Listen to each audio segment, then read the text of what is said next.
दिल्ली के अंदर अरविंद केजरीवाल जी के नेतृत्व में आम आदमी पार्टी की सरकार दिल्ली के लोगों को प्रदूषण से बचाने के लिए दिल्ली में जिस तरह से इस साल दिल्ली के लोगों को हीट वेव का सामना करना पड़ा, जिस तरह से पर्यावरण में लगातार बदलाव का प्रकोप लोगों को झेलना पड़ रहा है, उसको लेकर के काफी गंभीर है। और इसलिए दिल्ली के अंदर ग्रीन बेल्ट को बढ़ाने के लिए, हरित क्षेत्र बढ़ाने के लिए लगातार काम कर रही है। पिछले विधानसभा चुनाव के दौरान दिल्ली के मुख्यमंत्री माननीय अरविंद केजरीवाल जी ने दिल्ली के लोगों से 10 गारंटी का वादा किया था कि हमारी सरकार बनेगी तो 5 साल में ये 10 काम हम पूरा करेंगे। उसमें से एक गारंटी थी, जो प्रमुख गारंटी, कि दिल्ली में 5 साल के अंदर 2 करोड़ पौधे लगाए जाएंगे, जिससे दिल्ली के ग्रीन बेल्ट को, हरित क्षेत्र को और बढ़ाया जा सके। हमें इस बात की खुशी है कि दिल्ली के अंदर काम करने वाली सभी एजेंसियों के साथ मिलकर के हमने 4 साल में ही 2 करोड़ पौधे लगाने का काम पूरा किया। और इस साल हीट वेव के बाद लगातार लोगों की चिंता और बढ़ी है, जिसको देखते हुए 64 लाख पौधे अगले वित्तीय वर्ष में 1 साल में लगाने का लक्ष्य सरकार ने लिया है, सभी एजेंसियों के साथ मिलकर के। लेकिन इसी बीच दिल्ली के अंदर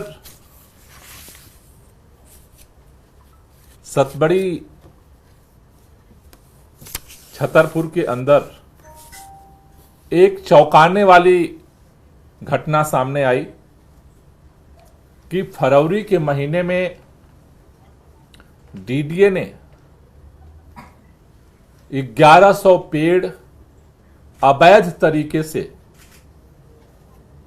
बिना किसी एजेंसी के, बिना सरकार के परमिशन के, सभी नियमों का उल्लंघन करते हुए काट दिया। सुप्रीम कोर्ट के अंदर इसकी सुनवाई चल रही है। सुनवाई के दौरान डीडीए के वीसी से सुप्रीम कोर्ट एक ही बात बार बार पूछ रहा है कि किसके आदेश पर 1100 पेड़ देश की राजधानी में अवैध तरीके से काट दिए गए। सुप्रीम कोर्ट बार बार पूछ रहा है कि क्या एलजी के आदेश पर काटे गए, क्योंकि डीडीए के कुछ इंजीनियर्स के मेल सामने आए हैं, जिसमें इस बात का जिक्र है कि एलजी के मौखिक आदेश पर वहां पे दौरा हुआ था और उनके मौखिक आदेश पर जो है ये पेड़ काटे गए। सुप्रीम कोर्ट इसकी सच्चाई जानना चाहता है। डीडीए वीसी से उन्होंने अगली हियरिंग पर इसका जवाब कोर्ट के सामने सबमिट करने के लिए बोला है। साथ ही साथ लास्ट हियरिंग जो 26 तारीख को हुई, 26 जून को, उसमें सुप्रीम कोर्ट ने फॉरेस्ट विभाग से भी स्टेटस रिपोर्ट सबमिट करने के लिए बोला। ये सारी खबरें अखबारों में छपी, मीडिया के सामने आई।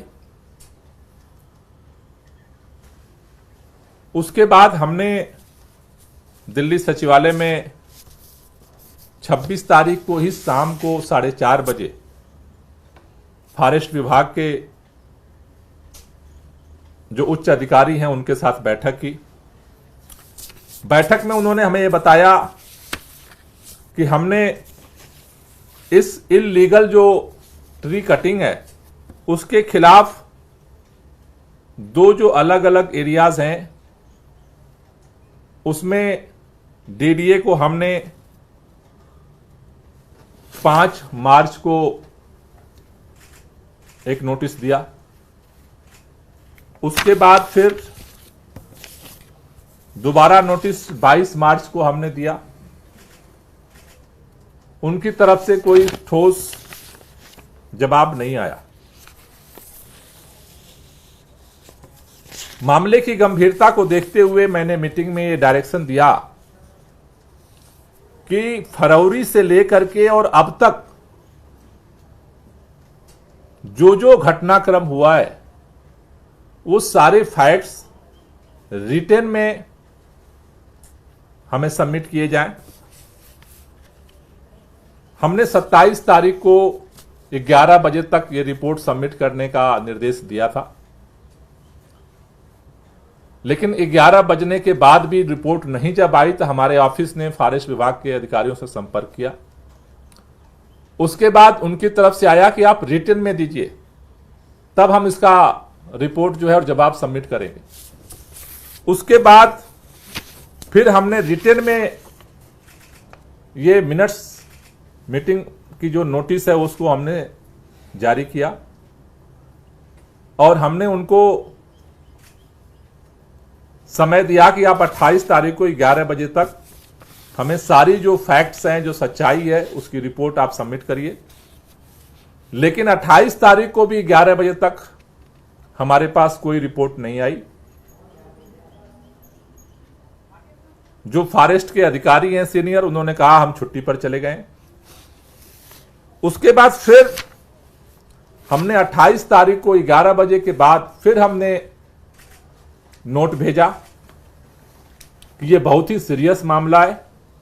दिल्ली के लोग जिस तरह से प्रदूषण से जूझते हैं, जिस तरह से संकट आता है, हम एक एक पेड़ बढ़ाने की दिल्ली में कोशिश कर रहे हैं और देश की राजधानी में बिना परमिशन के इलीगल तरीके से 1100 पेड़ काट दिए गए। ये किसी भी कीमत पे बर्दाश्त नहीं किया जा सकता है। आप इसकी रिपोर्ट दीजिए। लेकिन कल शाम तक हमें रिमाइंडर नोट भेजने के बाद भी हमारे पास रिपोर्ट नहीं सबमिट की गई। ऐसी परिस्थितियों को देखते हुए हमने आज ये निर्णय लिया, इसकी गंभीरता को देखते हुए, क्योंकि जिस तरह से अभी समर एक्शन प्लान के तहत सरकार काम कर रही है, उस समर एक्शन प्लान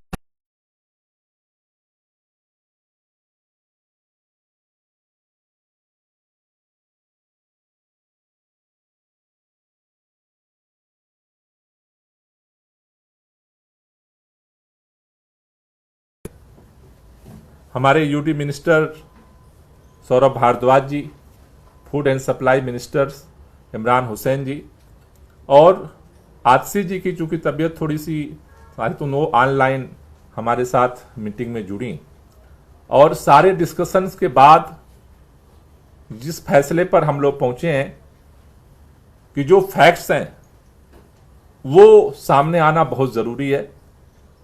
उसके लिए मिनिस्टर्स मीटिंग में हमने ये डिसाइड किया है कि 3 member minister fact finding committee का गठन किया जाए।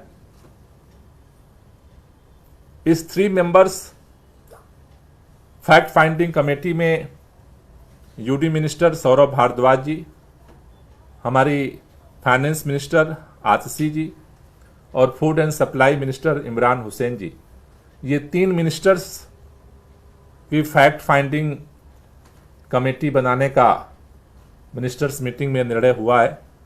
ये committee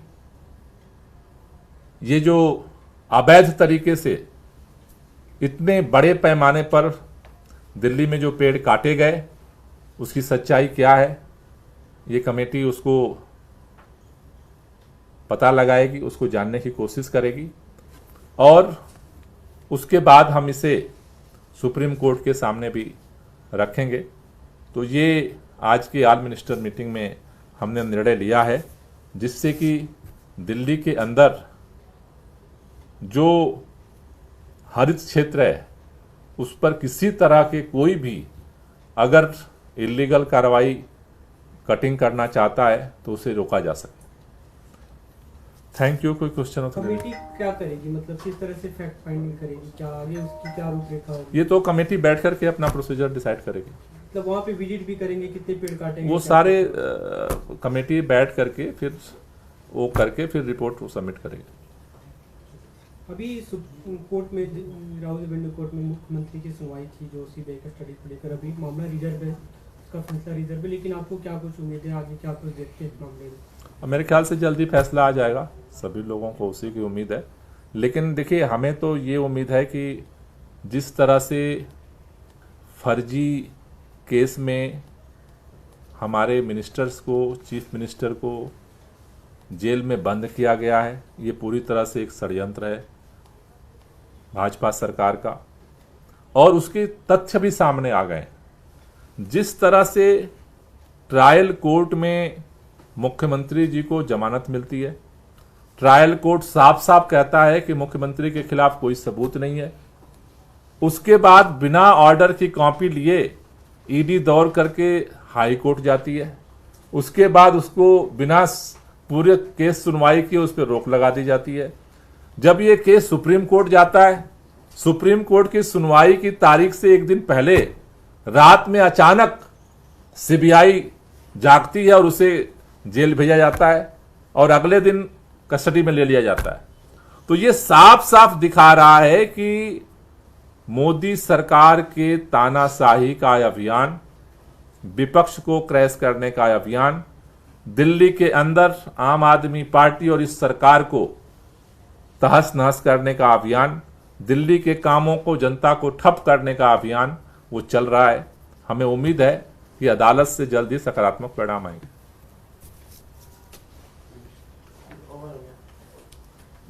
thank you. Chandan ji.